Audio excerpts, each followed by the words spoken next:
হবে তুই কি আমাকে শান্তিতে বাঁচতে দিবি না নাকি বে? কেন বল, আমি আবার তোমার কি করলাম? তোমার পুলিশ চুল ধরে টানলাম নাকি আমি? হবে শালো, সেটা হলেও তো আমি বাঁচতাম বে, কিন্তু তুই যা কাজ করছিস সেটা তো তোর বইয়ের গুতুনি আর তোর শাশুড়ির গুতুনিতে শালা আমার মনে হয় লাড়ি ছিঁড়ে যাবে বে। বিয়ে করেছো কি ঘর মারিতে আমার শাশুড়িকে? তোমাকে প্রথম থেকেই তো বারণ করেছি। তুমি শুনেছো আমার কথা? তুমি শুধু ঘরের লেগে মারামারি করছো, আবার ঘরে মারাই যাবার এখানে এসে। ও এখন আমি ভয়ের লেগে মারামারি করেছিলাই? হবে তুই যখন দুবার বিয়েওয়ালা মেয়েকে যখন বিয়ে করলি তখন আমি তোকে কিছু বলেছিলাম? হ্যাঁ, তুই আমার নিজের ছেলে বলে মেনে নিয়েছিলাম বে আমি। আর কেলাচুদা, আমি একটা বিয়ে করলাম তো শাশুড়িকে, হবে আমার কেউ নয়, তুই নিজের শাশুড়ি বে। বিধবা মানুষ কোথায় পড়েছিল তাকে আমি বিয়ে করলাম, এটাই তুই শালা অসুখী হয়ে গেলি, বাড়ি আসছিস না। তো শাশুড়ি আমাকে জিজ্ঞেস করছে, তোর বউ আমাকে জিজ্ঞেস করছে, শালা মনে হচ্ছে আমি চলে যাই, ধরা পড়ে যাবে শালা। আমি কি করবো মা? আবার আমি কি করবো মানে? ভাই লেওড়া চুদা, তা তুই বাড়ি আসিনি কেন এতক্ষণ থেকে? কোথায় ছিলি তুই এতক্ষণ? আমি আর আজ থেকে বাড়ি ঘর আইবো না বড়া, এই একবার এলাম, এরপর আর আইবো না। বাল চুদাকে না এখনই আচ্ছিলা করে ছিলি দেবো, চিনিস তো আমাকে? আবার যত ভালো না আমি আবার ততটাই খারাপ, চিনিস না আমাকে আবার? দাদা হয়ে গেছে নাকি তুমি বড়া? মাছলা করে ছেলে দেবো মারাই যাবা? ভাই শালা জানোয়ার, শালা ইতো, শালা বাজিগর, শালা কমেন, শালা সময় হবে বাড়ি চলে আসবি বে, বুঝতে পেরেছিস তো? কি হলো গো, অত চিল্লাচিল্লি করছো কিসের জন্য? আমি কি শখে চিল্লা চিল্লি করছি নাকি অনেক দুঃখে চিল্লা চিল্লি করছি? ওই দেখো এর ডগ কপালি চোদাটা বাড়ি এসেছে। হ্যাঁ গো বাপ জামাই, কোথা ছিল গো সারাদিন? অত বলতে পারছি না আমি। শালাকে কেলিয়ে দেবো, বলতে পারবি না কেন বে তুই? বাবা তুমি তো বলছো কেন গো? আমি কথা বলছি না জামাইয়ের সাথে।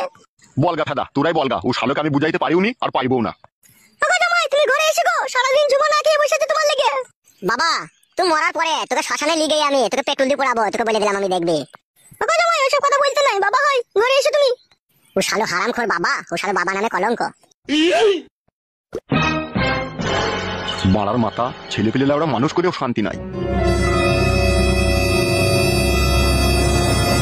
তোর আবার কি হলো মারা? মুখ মানে তাকাচ্ছিস এইভাবে গজরি গজরি? আমাকে চিনিস তো? আমার নাম ঝুমা, আমি দুই ভাতারি, ঠিক আছে? দুবার বিয়ে হয়েছিল আমার। আমার ভাতার পাল্টাইতে একটুকু ভাবতে টাইম লাগে না। এই মাঙ্গু মাঙ্গে ছোড়া, সারাদিন কোথা ছিলি বে তুই? বাড়ি আসিস নি কেন বে? কেন আমি বাড়ি না আইলে তোমার কি অসুবিধা? এই ফাদা কুকুর বেটা শুয়োরের বাচ্চা, আমার না এই টাকা মারবানে এই পাকানটাকে পুড়িয়ে না তোর কপালে ছ্যাঁকা দিয়ে দেব। তুই চিনিস না বড় চোদা আমাকে? কোন ঢেমনি সায়া তলায় ঢুকেছিলি বে? এই ফাদা কুকুর বেটা, কার বড় সায়া তলায় ঢুকিলি বাড়া? ক্লাবে বসেছিলাম বাড়া। শুয়োরের বাচ্চা, কাদা কুকুর বেটা, আবার মিথ্যা কথা বলছিস তো? এই বাড়া বাড়ি থেকে না পালাইলে আমার জীবনে শান্তি নাই রে, যা করতে লেগেছে। কি গুদুর গুদুর করে বকছিস বে ফাদা কুকুর বেটা? মাথায় এখনি না নুড়া মেরে তোর মাথা ফাটিয়ে দেব বে। দিগা ফাদা, মাথা ফাটিয়ে দিগা, তোর তো স্বামী বলে মানছিস না, মাথাটাই ফাটিয়ে দে ফাদা, ফাটিয়ে দে তাইলে। আরে ধোয়ানি কুকুর বেটা, রক্ত কুকুর বেটা, তোর বাবা বিয়ে করেছে, তোর বাবা খাওয়াবে, তোর বাবা পড়াবে, তুই আবার তো ঘর পাচ্ছে কেন? তুই আবার তো রাগ হচ্ছে কেন বে? এই শুয়োরের বাচ্চা। হ্যালো মাগি, তোর মা আজ চরিত্রহীন লো, ওই দাড়িওয়ালা লোকটার সাথে তোর মা খবিস করেছিল, আমি নিজের চোখে দেখেছি। সেই লোকটাই আজকে আবার আমাদের গ্রামে ঘোরাঘুরি করছিল। মাগি দেখ কি ঝড় আসবে বেলা। শুয়োরের বাচ্চা ফাদা কুকুর বেটা, আমার মা চরিত্রহীন? হ্যালো ভক্সাগুদি, তোর মা চরিত্রহীন লো? তবে রে ফাদা কুকুর বেটা। ও আগো ও আগো ও মাই গাঙ্গো, শুয়োরের বাচ্চা ফাদা কুকুর বেটা, আমার মা ভালো বল।